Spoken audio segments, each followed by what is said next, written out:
Olá, sejam todos mais uma vez bem-vindos ao C-Pop, podcast de cultura pop do Corpo do Povo. Eu sou o Marcos Correia, aqui comigo o Márcio Gomes. E aí, Márcio, tudo bem? Diretamente de Andrômeda, tudo bem. Pois é, né? Kurt Cobain já cantava Just because you're paranoid doesn't mean... Não, como é que é? Don't mean they're not after you. Uma coisa do tipo... Só porque você é paranoico, não quer dizer que eles não estejam certos. É isso aí. E Bugônia, o filme que a gente vai falar hoje, fica o tempo todo nessa vibe, né? Novo filme do diretor Yorgos Lanthimos, o mesmo de Pobres Criaturas, de Tipos de Gentileza. Favorita. Só pra citar todos com a Emma Stone. A Lobster é a Lagosta, né? A Lagosta. Então, um cara bem cultuado aí, principalmente nos últimos anos. Com filmes bem estranhos. Bem estranhos e mais um filme estranho pra conta dele, né? Eu acho que esse até é menos estranho do que os outros, mas... Então talvez tu esteja meio estranho. Mas... Não, acho que comparado com os outros que a gente viu, esse até que é bem normalzinho, assim, bem linear. A gente pode discutir se ele é mais estranho que o Pobres Criaturas, por exemplo. Não, acho que não. Tu acha que esse é mais? Não, acho que Pobres Criaturas é mais. Bem mais. Acho que ela até um é mais. Até a Lagosta, sim. Não, mas... A Favorita não é tão estranho, não, né? Esse é mais Favorita linear. talvez seja o menos estranho. Mas enfim, o filme tá estreando agora na semana que vem, né? A gente viu hoje na cabine, dia 19.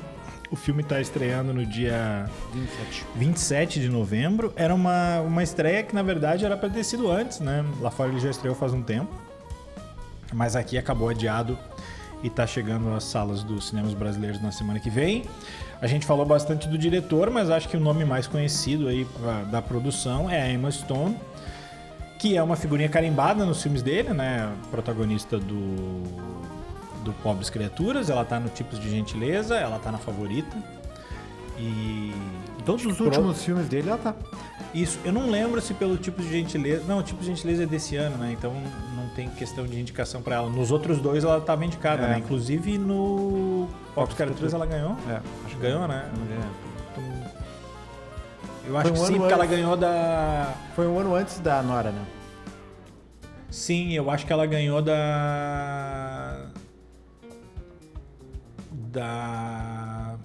Esqueci o nome da atriz que faz o papel no Assassino da Lua das Flores lá. Que eu até tava torcendo pra ela. Lily Gladstone. Lily Gladstone. Isso, Lily Gladstone. Mas enfim, tem também o Jesse Plemons, né? Que também... Plemons, né? Também conhecido como o marido da Kirsten Dunst. Outro cara que é figurinha carimbada nos filmes do Lanthimos. E, buenas, vamos subir a trilha e daí a gente fala logo.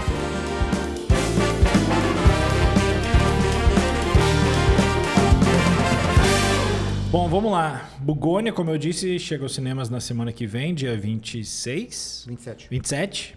Caso você esteja escutando depois, já chegou.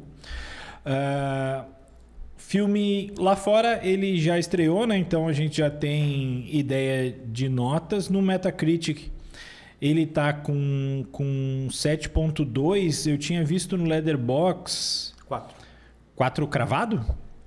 4 cravado. E no Rotten Tomatoes, que eu não tinha visto aqui, vamos ver se abre rapidão ou não.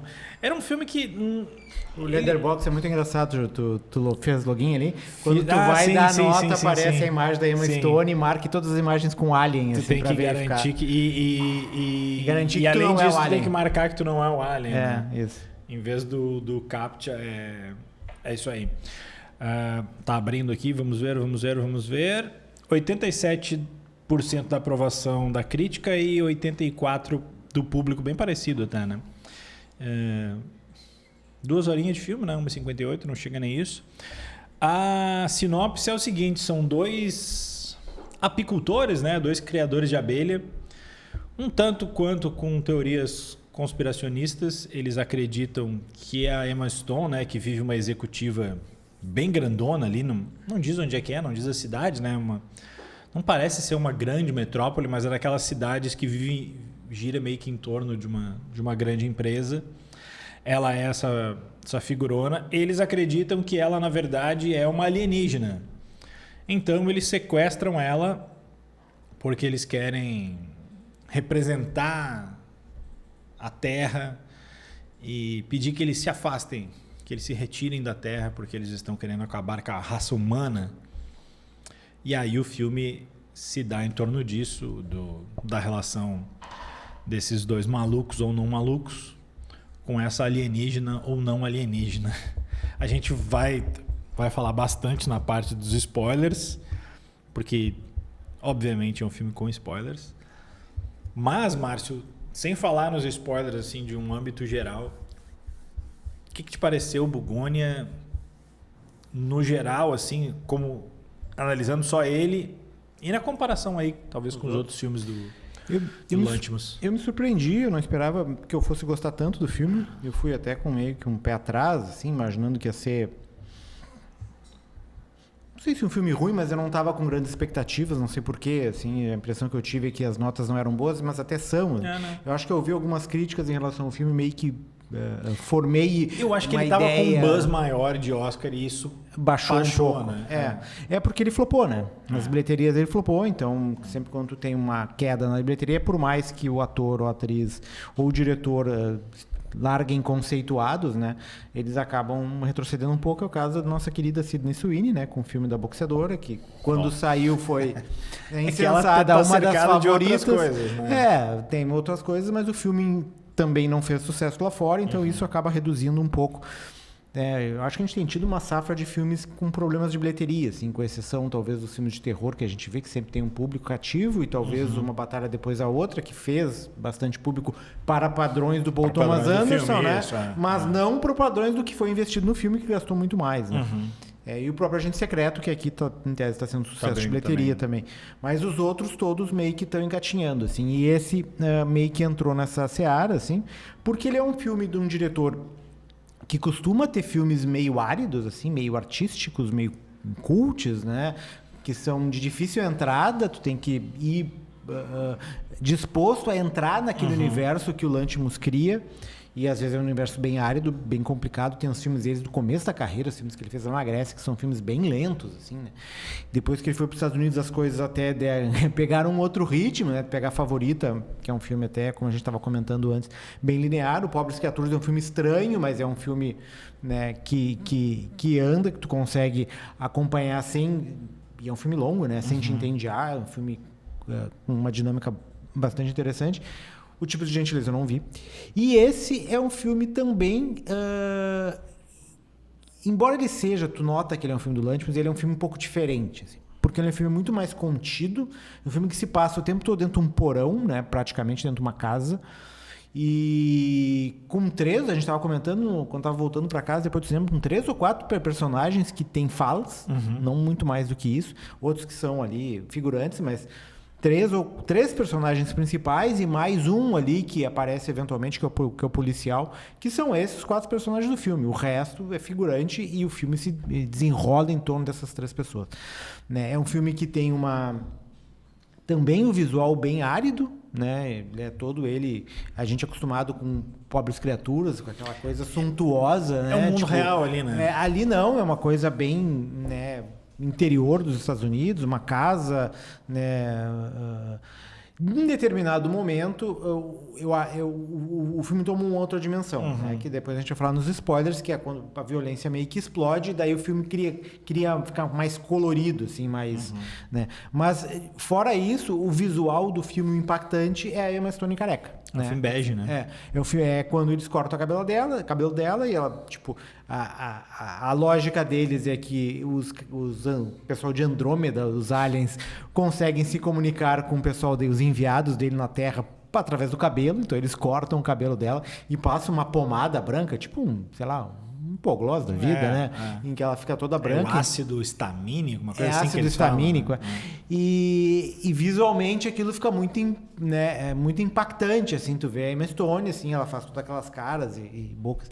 E é muito engraçado também que ele faz um jogo de câmera que parece que ela tá sempre numa posição de mais hierarquia alta, né? Em relação a ele, embora ela esteja muito, na maior parte das vezes, amarrada, acorrentada. Ela de fato, cortou o cabelo pro filme.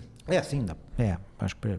Não sei se foi naquele momento que mostra o filme eles no carro, mas ela cortou. Ela careca, ela ficou careca. Um dos problemas que os atores passam, às vezes, esse é o menos pior, podia né? ser uma peruca. Hoje em dia, se quiserem, fazem uma peruca. Então o filme tem, ele é embrenhado nessa questão de teoria da conspiração, de paranoia, né? Que a gente faz inúmeros paralelos com a nossa realidade, os QAnon da vida e outras teorias de conspiração que existem. O cara, na verdade, ele... Não é que ele perde a mãe, né? Mas a mãe dele está em coma por causa de um tratamento que deu errado. E ele começa a entrar um pouco naquele universo de YouTube de teorias da conspiração e meio que se perde ali dentro e cria um universo na cabeça dele. Ou ele descobre a verdade, essa é a dinâmica do filme, em que tudo é controlado por... na Terra é controlado por alienígenas de Andrômeda. Tudo mesmo, né? Aquela velha história de grandes planos, né, de dominação, com 2 ou 3 participantes que são os cabeças-chefe, mestres, né? E eles escravizam toda a humanidade. Então essa é a teoria dele. E esses alienígenas, no caso representados na figura da Emma Stone, são os grandes CEOs, né? Os grandes... agora a gente pode ver com os caras de tecnologia, ela meio que representa esses caras. E os escravizados seriam o Jesse Plemons, que é ali um apicultor do interior. E não por acaso essa classe figura... trabalhadora, né? Não por acaso essa figura da abelha é tão presente no filme, né? A primeira cena já é a abelha que vai pegando pólen, jogando para lá e para cá. Né? Exatamente. Então... E eu acho que o Lanthimos, ele consegue construir essa tensão, mesmo que seja um filme no começo, na primeira parte dele, primeira metade, baseado só em diálogos, e são diálogos bem rápidos, uma troca de diálogos forte, quase uma batalha ali entre o Jesse Plemons, o ator, o personagem que agora me fugiu o nome, e a Emma Stone, o Ted e a Emma Stone, que eles ficam tentando se convencer, ele tentando fazer ela confessar que ela é uma alienígena e ela dizendo para ele que não é uma alienígena. Não dizendo que ele tá maluco, porque daí tem... E eu acho que essa é a grande parte do filme agora, que depois vai desembocar lá no final. Ela é uma pessoa extremamente manipuladora. Então, ela, na conversa com ele, ela já começa a perceber por onde é que ele está indo e ela começa a tentar manipular todo o discurso para tentar, olha, não vou desautorizar esse cara, não vou dizer que ele é maluco, se eu disser que ele é maluco, ele vai surtar. Mas eu acho que ele é maluco, então eu vou falar com o maluco como um maluco. Eu vou falar com o maluco, né? Eu vou tratar ele como um igual. Né? Eu vou conversar com ele de igual para igual, por mais que as teorias dele sejam... Né? Porque a grande história desses caras é que eles, em determinado momento, eles acham que descobriram a verdade absoluta, né? E eles vivem naquele mundo e para eles é uma grande descoberta, né? Eles fizeram um trabalho enorme de investigação e de ligar os pontos para chegar àquela conclusão. Por mais doida que aquela conclusão pareça, para eles aquilo faz sentido. Então, tratar aqueles caras como malucos, tu não vai conseguir nunca entrar no mundo daquela gente. No caso da gente ali, os dois ali do filme, porque, tipo, o universo dele já está formado. Então, ela tenta, através disso, fazer todo o diálogo e a conversa. E a primeira parte do filme é toda essa. Assim. E tem um momento de tensão, tem momentos de mais violência nessa primeira parte, tem momentos de mais... frustração, assim, porque parece que a coisa não vai avançar, mas em determinado momento o filme dá uma guinada, o filme vai avançando, né? Tipo, ele chega num ponto em que parece que ela vai dizer que não, ele que sim, então a coisa vai ficar nisso aí. Não, tipo, o filme evolui, né? E chega numa outra parte, daí ele leva ela pra parte de cima da casa, tem um outro tipo de conversa com ela, que não é mais aquela conversa violenta, é uma conversa mais diplomática. Ele é quase o tempo todo um filme de cativeiro, né? É um filme de cativeiro. É quase uns Jogos Mortais, tem violência, não a mesma violência dos Jogos Mortais, mas é um pouco como aquilo ali, como o Jigsaw ali conversando com as pessoas que ele capturou, né? É a mesma lógica do filme. E depois, na segunda parte, que é a parte aí dos spoilers, aí o filme tem toda uma dinâmica que até se torna uma comédia comédia de humor negro, assim, né? Uma coisa... Tem alguns momentos bem engraçados, outros bem violentos, umas coisas que tu não espera, né? E o filme até tem muita coisa de gore, assim, parece um filme bem em alguns pontos, assim. Ele me lembrou também um pouco aquele Louco Obsessão também, aquele filme do... Sim. Né? Sim. Porque é todos esses filmes que, né, as pessoas são sequestradas, são jogadas num canto e fica aquele diálogo tentando convencer o teu captor, o cara que te capturou, a te libertar, né? Tentar trazer algum sentido para todo aquele universo ali. Então, assim, para mim funcionou o filme. Eu gostei, né? Quando eu saí do filme, eu achei que o final, e depois a gente vai falar dele, não sei se tinha me convencido muito, mas depois eu comecei a pensar, e quanto mais eu ficava pensando, eu acho que Funcionou. Mas daí a gente trata depois e daí eu vejo tua opinião depois no final também. Assim, a gente fala às vezes, né, que tem o discurso que está na superfície, assim, tem o discurso por baixo, assim. Eu acho que esse, tanto da superfície quanto por baixo, é ele abordando essa questão de teoria da conspiração e tudo mais, e o quão malucas essas pessoas parecem pra gente. Me chamou a atenção algumas coisas, assim. No começo, eu gosto muito do jogo de cena que ele faz, que é ali os primeiros 5, 10 minutos, talvez seja menos que isso, mas é o tempo todo ele mostrando assim a rotina deles, a rotina dela, a rotina deles, a rotina dela, para mostrar ali como eles são a rapa do tacho, assim, e ela é a pinta mais fodona que tem. Então, assim, os dois que eu digo é eles e ela. Na verdade é ele, basicamente, né? Ele tem ali o primo que ajuda ele, que é quase uma figura, não sei como descrever ali. Ele é quase bobão, assim, quase um alívio cômico para aquela história que deu Dom, que é um personagem que é o primo dele, que tu vê que ele tem alguma coisa... mais lento, assim. É autista, na verdade. Isso. Então, assim, a preparação física deles é toda atrapalhada, né? Eles fazem em casa, assim, pulando. E o cara mesmo diz assim, desculpa estar rindo, é que é engraçado tu fazer isso, quando o cara tenta meio que fazer um exercício que fica caminhando no mesmo lugar, assim. Enquanto isso, ela tá treinando, sei lá, boxe ou uma luta tailandesa com um treinador, assim. Eles estão ali todo toscos, ela tá fazendo todo um tratamento e tudo mais. Eles, quando eles vão almoçar, quando eles vão comer, tá ali uma latinha de Coca-Cola. Ela, quando ela tá tomando, a Coca-Cola tá num copo, assim, é tudo... E como tu falou, o enquadramento, a câmera tá ligeiramente embaixo, assim, para tu ver ela num nível superior ao teu, assim. Então isso tudo tá bem estabelecido, assim, como o cara fala sem precisar falar, né? Ele consegue demonstrar isso bem, assim. Me chama um pouco a atenção essa questão de como ele aborda a parada da teoria da conspiração, porque qualquer um que não é nem estuda, assim, algum dia já acompanhou algum documentário ou leu um pouco sobre, tem nessa parada toda, principalmente de uns tempos para cá, que é o que a internet catalisou, é muito importante para essa comunidade um senso de pertencimento. E de fazer sentido para as coisas. E de fazer sentido. As coisas precisam fazer sentido. Então, assim, uma vez tinha um documentário que era bem bom na Netflix, que depois saiu, que era justamente sobre terra plana, assim. E era meio que um estudo, assim, sobre terraplanistas. E uma coisa, quando eu vi, me chamou muito a atenção, que é o seguinte: muitas das pessoas ali, elas até não tinham necessariamente aquelas ideias tão arraigadas, mas eram pessoas muito solitárias. E no momento que elas acham alguém que dá a bola para elas, tu não vai tirar daquela comunidade depois. Tu não vai convencer aquela pessoa que ela tá errada, muito menos tirando sarro dela, porque se essa pessoa acreditar que ela tá errada, ela tá fora daquele grupo de novo. E todo mundo dela desaba, né? Exato. O mundo dela acabou. Não. E nesse aspecto, não tem nenhum senso de pertencimento no filme. São só eles dois. Eles não estão inseridos em nenhuma comunidade. Eles são meio que cavaleiros solitários, assim, né? Obviamente, toda uma pesquisa elaborada, feita via YouTube, mas também a lavagem dele vem de antes, né? A mãe dele já impregnava isso nele, né? E isso eu acho interessante como o diretor... Nada ali está muito claro da relação do passado dele, assim. Qual é o problema exatamente com a mãe dele? Dá a entender que é alguma coisa de dependência e tal.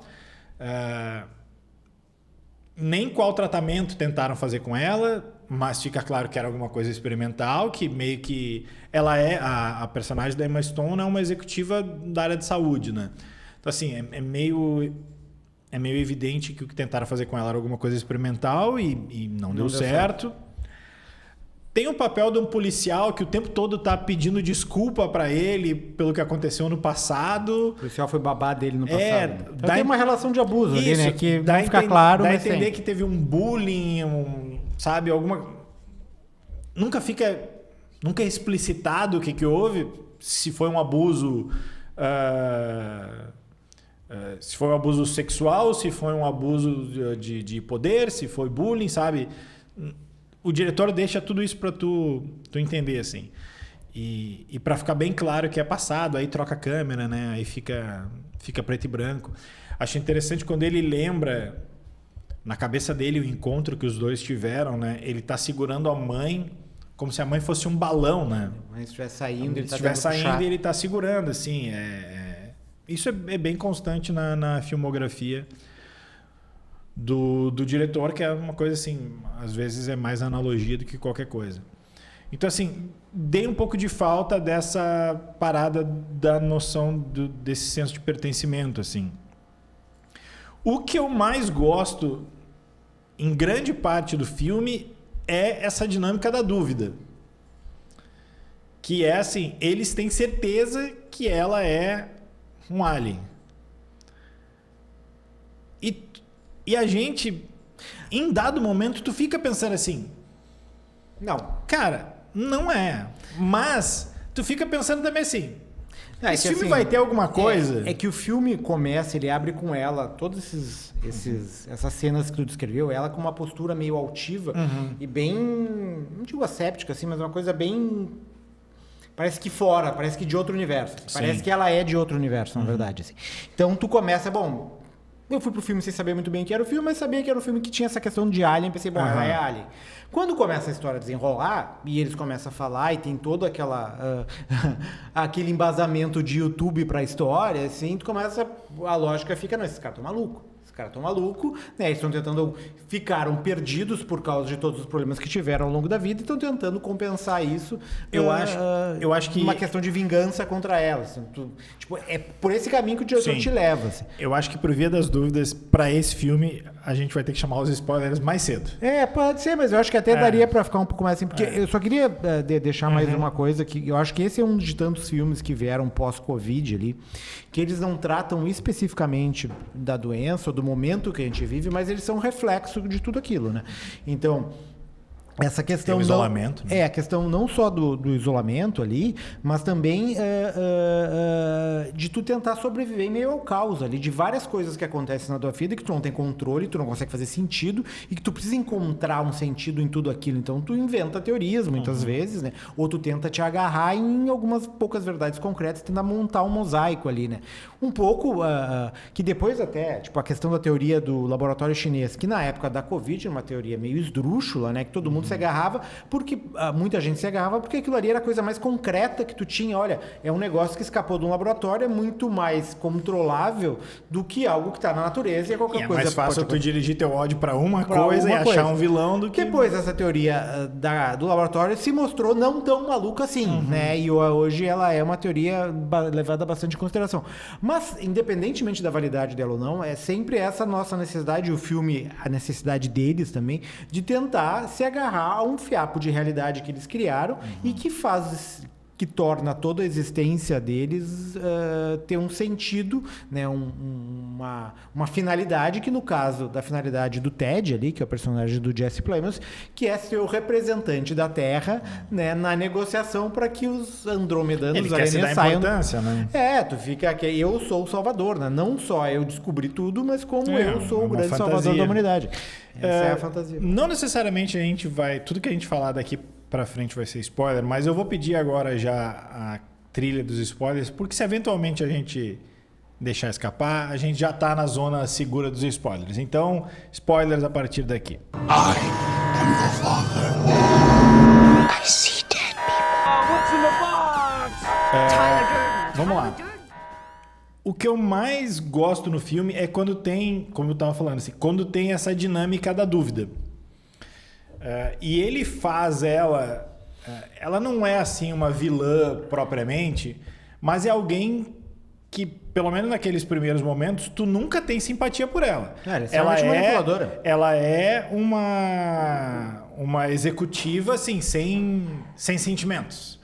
Então é aquela coisa assim, ela tá treinando um discurso lá sobre diversidade.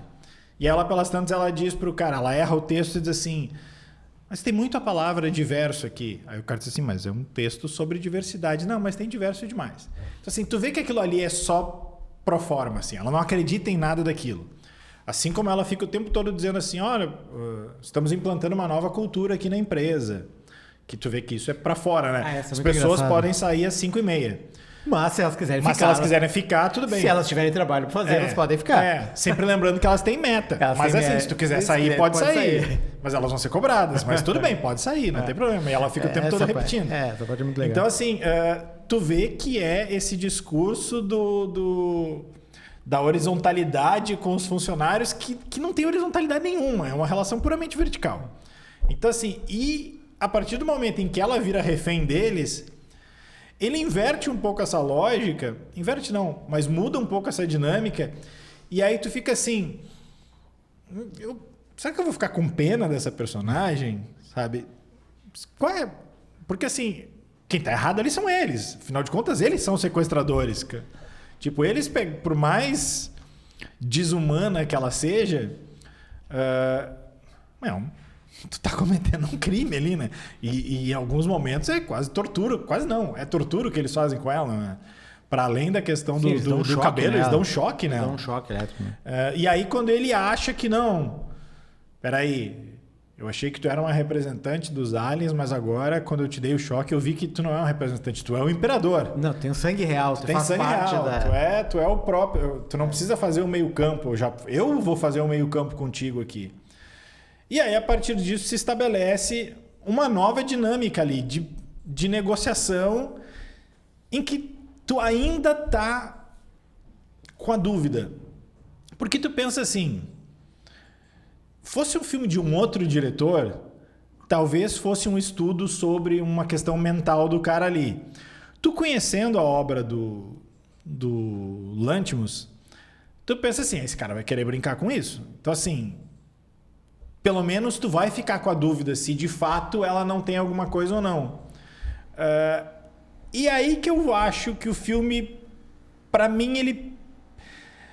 a gente já discutiu isso várias vezes aqui, da gente ter dificuldade em analisar o filme quando o filme não é o que a gente gostaria que fosse. Assim. É diferente de achar... Eu não acho ele ruim, mas eu acho que desde o trailer, a primeira vez que eu vi o trailer, e por isso que cada vez eu tenho mais evitado ver trailer assim, eu vi o trailer e eu já pensava assim, eu saquei o final desse filme. E aí eu fico torcendo pra ser surpreendido, e aí chega o final do filme e eu não sou surpreendido. Pois é, eu fui surpreendido, na verdade, porque eu não vi o trailer, Carlos Correia. Não pode ver o trailer. Esquece trailer. Trailer tu vai ver do Wicked, né? De um filme desse, tu não vê o trailer. E aí o grande spoiler quer dizer, não sei se é o grande... Acho que é o grande spoiler, né? A grande dúvida é que, de fato, ela era uma representante de Andrômeda. E é muito engraçado que chega em determinado momento em que ele sai, né? Que é uma das cenas quando o filme começa a ficar mais explosivo, assim, que é a cena em que ele vai receber o policial que chega na casa dele e deixa ela com o primo acaba se matando com um tiro, né? E daí... Porque ele acha que vai para Andrômeda também. Ele acha que vai para Andrômeda, ele acaba se matando com um tiro, explode o sangue na cara da Emma Stone. Ela consegue se soltar e entra dentro do lugar onde o cara faz as pesquisas. E daí elas cobrem uma sala secreta ali, né? Exatamente. Quando o cara volta, ela começa a confrontar ele, né? Acho que ainda tem história da mãe antes, mas... Não, acho que... porque ela enrola ele pra sair de casa dizendo isso, né? Que tu vai salvar tua mãe, na verdade ela não tá mandando ele matar. E daí ela começa e conta toda a história de Andrômeda e da dominação de Andrômeda na Terra. Só que tu tá pensando ali, quando ela tá falando, tipo, ela tá inventando uma teoria... Tu ainda tá em dúvida. Pra mim, ela tá inventando uma teoria dentro do universo dele pra convencer ele a conseguir sair dali. E de fato funciona. Até que eles saem e vão lá pra empresa dela, porque segundo a Emma Stone... Como se nada tivesse acontecido. Exatamente. Porque, segundo a Emma Stone, eles vão, a partir de lá, conseguir ser teletransportado para a nave espacial dela. E ela chega lá, e daí essa é a parte que começou a me dar a dúvida, porque ela abre uma caixa e dentro da caixa tem uma calculadora. E eu pensei, ela pode até usar a calculadora para tentar enganar ele. Por que ela vai botar dentro de uma caixa? Né? E ela diz assim, é uma calculadora que eu tenho que digitar um código de 58 números, mas tem que ser um negócio que pareça trivial. E daí a parte que tu volta a desconfiar que é uma armação dela, que ela manda ele entrar dentro de um armário, de um closet, porque a partir daquele closet ela vai ser teletransportada. Mas antes disso, ele que não era tão otário assim, vai com uma revela que ele tá com um cinto de bombas. Um cinto de bombas. Tipo um homem-bomba. Daí quando ela digita o número na calculadora e dá o enter, o cara explode. E não só ele explode, como a cabeça dele bate na cabeça dele. Bate na cabeça dele. É a questão do alívio cômico do absurdo da coisa. Assim. E bom, se resolve a história e tu acha, bom, acabou o filme, né? O cara era maluco, né? Ela vai voltar para a vida normal dela, só que em determinado momento, depois que eles tiram ela, botam ela na ambulância, que ela descobre que o cara morreu e tudo acabou, ela sai da ambulância e volta. E dali tu começa a dar conta que ela não é. E daí ela realmente entra dentro do closet e emerge dentro de um... exatamente a mesma nave. Um planeta. Parece eles nave. Falam o mesmo planeta. Ele mostra a nave. Ele mostra a nave ali. E daí... embora todo o visual da Emma Stone na Terra seja um visual moderno, né, clean, né, todo preto e o branco, as paredes do escritório dela de vidro transparente, aquele visual esteticamente todo clean, a nave é toda espalhafatosa, parece um filme de ficção científica dos anos 50. E o próprio figurino deles é uma coisa bem club, bem tribo, né? Bem uma tribal. coisa meio nave Dr. Gore do Spectrum Man, assim, né? O visual de Aspen. Então, tipo, uma coisa bem colorida, umas coisas... Os caras... Colorido e gosmenta. Os caras com uns crochês gigantes, então daí tem essa quebra de... Inclusive, ela disse que não conseguiu falar com eles porque ele tinha cortado os cabelos dela. Ou seja, ele estava certo em tudo. Ela chancela toda a história. E daí essa é a grande virada do Lanthimos, né? Que subverte praticamente toda a história que ele estava contando, que é uma história do absurdo, da teoria da conspiração, de toda aquela paranoia, enfim. Só que no final o cara tá certo. Tem umas outras coisinhas ali, né? Porque ele fala o tempo todo que ele quer ser levado na nave durante o eclipse lunar. E o filme vai meio que botando uma tela que vai dividindo, não como se fossem capítulos, mas para dimensionar assim em que pé tá a história, ele vai dizendo assim, um dia antes do eclipse lunar, 2 dias antes do eclipse lunar. E é um desenho só. No último desenho, fica evidente ali que tem uma terra plana. Tipo, são essas... Parece que dá a entender no começo, mas tu não tem muita certeza. No final é até e aí no final fica mais isso assim. E aí que eu acho que... Primeiro que assim... Eu queria ter me surpreendido assim... Se ele desse alguma dica, mas não cravasse que ela era, para mim seria mais legal. Mas, de novo, não dá para avaliar o filme que eu queria.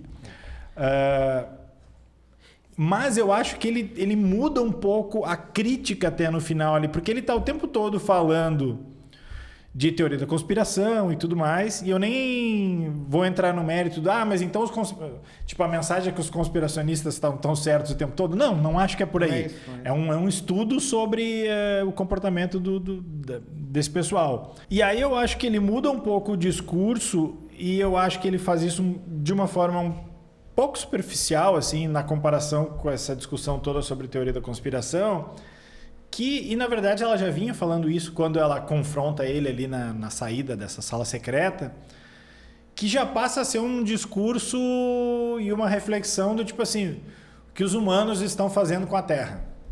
Eu acho que tipo assim, vocês estão... mas eu acho que vai além dessa questão ecológica de destruição da Terra, é um pouco uma análise... dentro da minha percepção, obviamente, que pode ser completamente furada, mas enfim, a gente está tentando entender um pouco todo esse emaranhado de conceitos que o Lanthimos joga ali, né? Não é que ele seja um filme apocalíptico, embora todo mundo morra no final, né? Porque os alienígenas chegam à conclusão apocalíptico para a humanidade, não para o planeta. Eles chegam à conclusão de que eles não vão conseguir salvar a humanidade, então ela pega uma agulha, fira como se fosse uma redoma, ela fura aquela redoma e todo mundo morre. Todo mundo morre. E é um filme também, um estudo sobre a situação que a gente está e como a gente está se encaminhando em vários cenários que se discute, sei lá, trocentas, pandemia, inteligência artificial, guerra nuclear, que é para nossa própria finitude, é o fim do mundo, né? Será que vão passar esse filme na COP? Na COP, não sei. Segundo o pessoal da Alemanha, provavelmente, né? Talvez Provavelmente. não. Então eu acho que ele é um pouco isso também. Ele também é um filme apocalíptico nesse sentido, assim, que ele... A mensagem é, a gente tá fudido, né? É um pouco isso, assim, não é só a questão... Tem, obviamente, a questão ecológica, eles falam ali do envenenamento das abelhas, falam dos problemas da poluição, mas vai além, é um pouco de como a gente está lidando...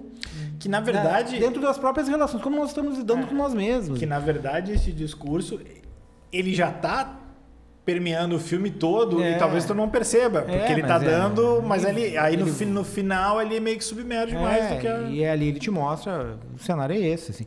E é um filme que termina de uma forma extremamente melancólica, assim. Tipo, tu não fica triste com a morte de todo mundo, até porque mostra todo mundo deitado, assim. Importante... Mas é uma coisa meio...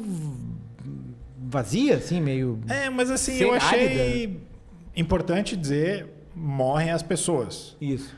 O cachorro continua lá, o gatinho continua lá. Ou seja... Morreram as pessoas. Nenhum cachorro morre nesse filme. Nenhum cachorro morre nesse filme.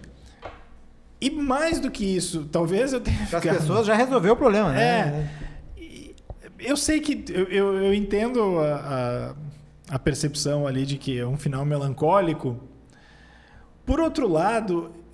As imagens ali da Terra já, tipo, ele mostra as pessoas mortas no... Tipo, navio, em casa, na rua, rotina, de qualquer jeito, rotina. assim. A impressão que eu fico é que ele tá mostrando assim... Vejam como o mundo tá tão melhor, cara. Não, eu acho Tipo que... assim, é a natureza, é o som dos pássaros, é uma tranquilidade, não tem mais barulho. Como somos insignificantes, né? No momento que a gente deixar de estar aqui, como os dinossauros, eles citam os dinossauros. Sim, e termina com os dinossauros de brinquedo. Né? Como os dinossauros foram extintos, e a Terra continuou. E quando a gente for extinto, se é que vamos ser em algum momento, vai continuar. Porque, na verdade, ele me dá a impressão de, tipo assim, cara... Como a gente está estragando esse planeta, né? Quando a gente sai de cena, o planeta fica tão mais bonito, né? Alguns detalhes fora o filme que eu achei curioso, que eu estava vendo uma entrevista do Lange, que ele filmou também em VistaVision, algumas partes, especialmente a parte do porão, e que ele disse que foi um grande problema porque aquela VistaVision, aquelas câmeras grandes, né? E elas são barulhentas, então tu conseguir tirar o barulho e aproximar a câmera para filmar foi sempre Ele já tinha feito em alguns trechos, ele disse, acho que a parte de animação do Pobres Criaturas ele tinha usado a VistaVision. É verdade, tem uma animação. Né? Mas nesse filme não, ele usou na boa parte do porão ali. E a outra que foram a questão da trilha sonora, que é muito legal também. E ele fala que no Pobres Criaturas, ele deu não sei quem é o cara que compôs a trilha sonora, ele deu o roteiro pro cara, o cara leu e fez a música. Nessa ele disse, eu não vou te dar o roteiro dessa vez, eu vou te dar 4 palavras. E daí tu compõe o roteiro. As palavras foram abelha, porão, nave espacial e Ema careca. E Ema careca. E aí tu cria a trilha sonora que tu quer. Bom, tá aí. Agora que a gente já botou os spoilers no jogo... Funcionou o final pra ti ou não funcionou? Como eu disse, eu já tinha meio que sacado no trailer. Eu acho o Pobres Criaturas... menos maluco que esse. Esse filme, no final, ele é tipo Lost, estão todos mortos. Pode ser. Né? Eu acho que até porque a gente, semana passada, discutiu aqui o Frankenstein e o Pobres Criaturas é um Frankenstein melhor do que o Frankenstein. Melhor do que esse último Frankenstein. Dentro da estrutura dele, dentro daquele mundo, eu acho que o Pobres Criaturas é menos maluco, assim, cara. O Favorito eu nem acho que seja doido, assim. São só pessoas doidas. Mas o universo ali não é doido. Aqui eu acho que ele é mais doido, assim. A partir do momento em que ele sai da realidade ali... Sai do contexto mundano ali. Acho que ele é mais doido do que uma mulher que foi ressuscitada com a mente de uma criança. Dentro daquele universo. Acho que é mais doido alguém... O bom é que o Lanthimos, ele cria universos bem absurdos, né? E tipo, ele consegue contar histórias que acabam sendo... Porque às vezes tu cria... Não, e eles são coerentes, né? E são histórias interessantes. Elas te mantêm entretido durante o tempo do filme, não é? Tu não cria todo esse absurdo e o filme, em determinado momento, é o absurdo pelo absurdo, então não faz muito sentido, assim. Não, tipo, ele tem uma história para contar e essa história consegue te prender até o final. Tirando o tipo de gentileza que eu não vi, acho que o Carlos também não viu, também mas não. os últimos 3 filmes dele, e mais o Lagosta e alguns gregos que eu vi, tipo, ele consegue... Tem bastante acho que tu não filme- gosta muito da Lagosta, né? Eu gosto mais. Eu não gosto muito. Tem bastante filme dele no MUBI, né? O do Servo, aquele eu também não vi. O do Servo Sagrado? Servo Sagrado. Eu vi no avião. Assassinato, É tipo um filme de... Não, mas o nome tem alguma coisa... o assassinato, além do Servo o sacrifício do Servo Sagrado. Sacrifício Sacrifício do Servo Servo Sagrado. Isso. Já tive pra ver várias vezes e, eu vi. e nunca Mas vi. é um filme bem mais pesado, assim, mais Sim. denso, assim, mas não é tão divertido. Ele é um filme mais...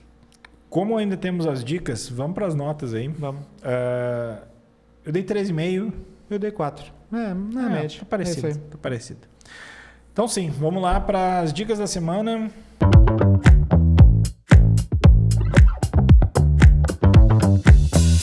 E vai daí, Márcio. Tá. Minha dica vai ser uma série da Netflix. Se o Lanthimos, pra mim, conseguiu manter o suspense até o final, e isso foi crucial pra história do filme, pra conseguir te manter preso até o fim, essa série ela meio que resolve a dúvida na metade.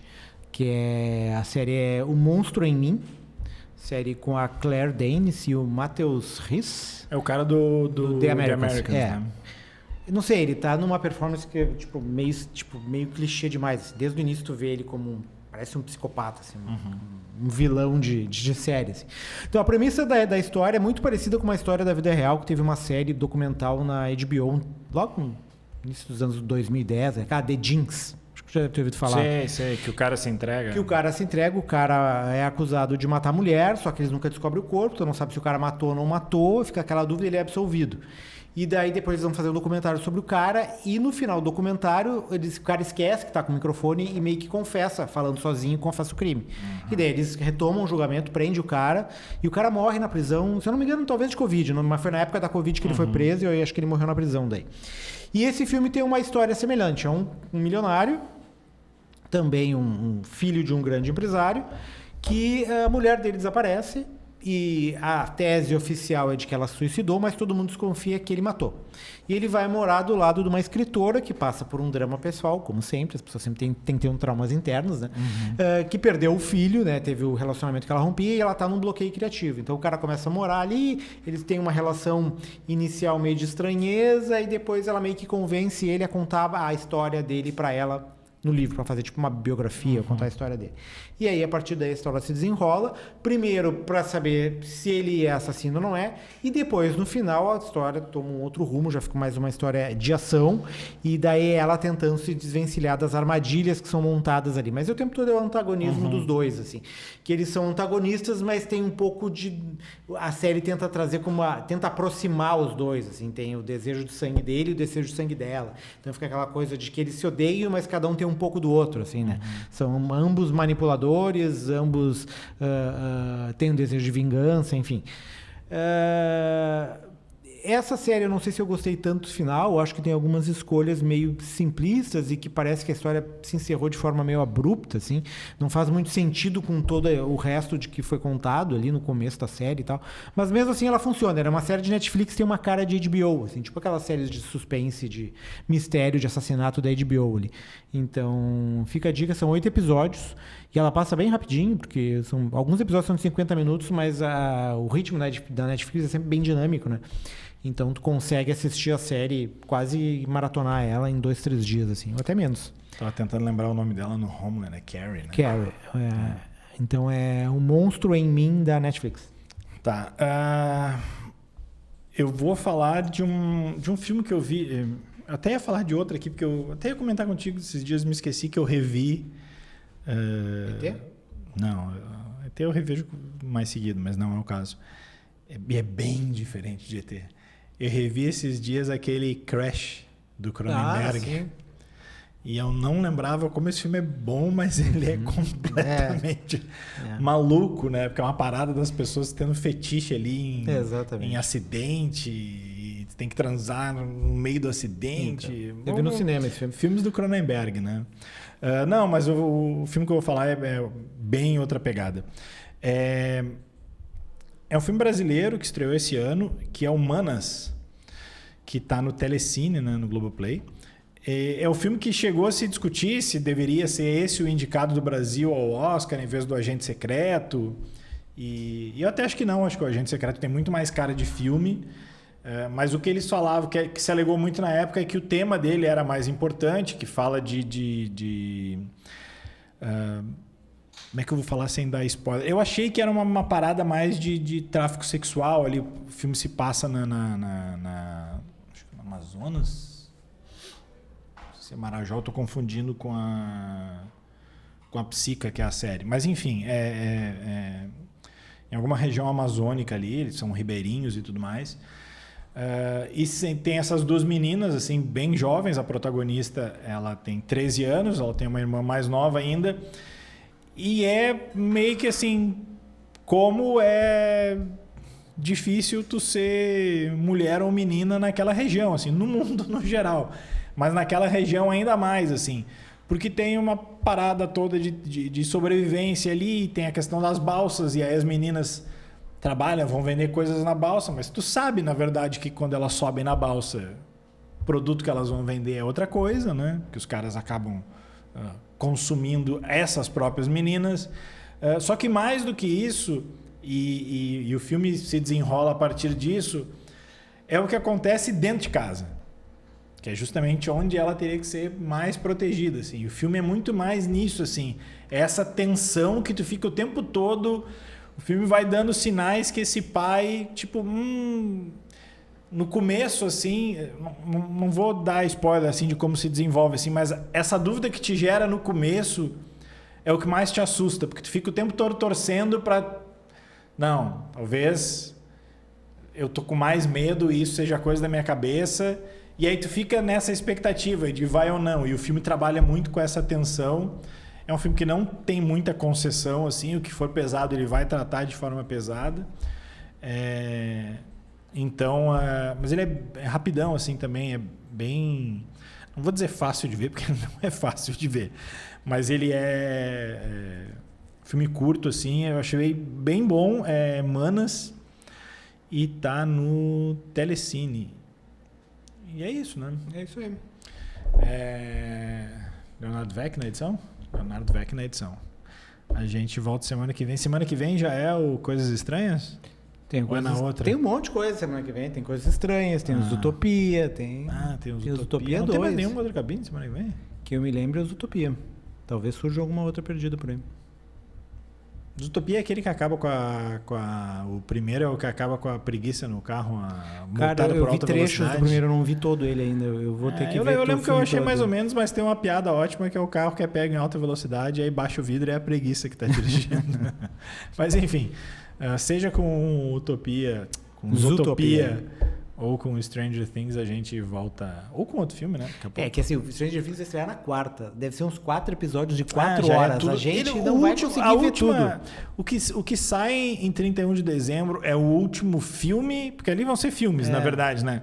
Ou é a última leva? Eu não sei, acho que é leva. Acho que ele vai ser dividido. Então a gente não vai acabar ele em 2025. Não, a não ser que tu passe o ano novo, a tua virada vendo Stranger Things. Não vai dar tempo da gente gravar, né? Não vai dar tempo da gente gravar. A gente pode passar a virada aqui no estúdio. Topa, Leonardo, fazendo o C-pop do Stranger Things. Como diz a Emma Stone nesse filme. Pode sair antes, mas se tu quiser, sinta-se à vontade. Certo? A gente volta na semana que vem. Um abraço, tchau.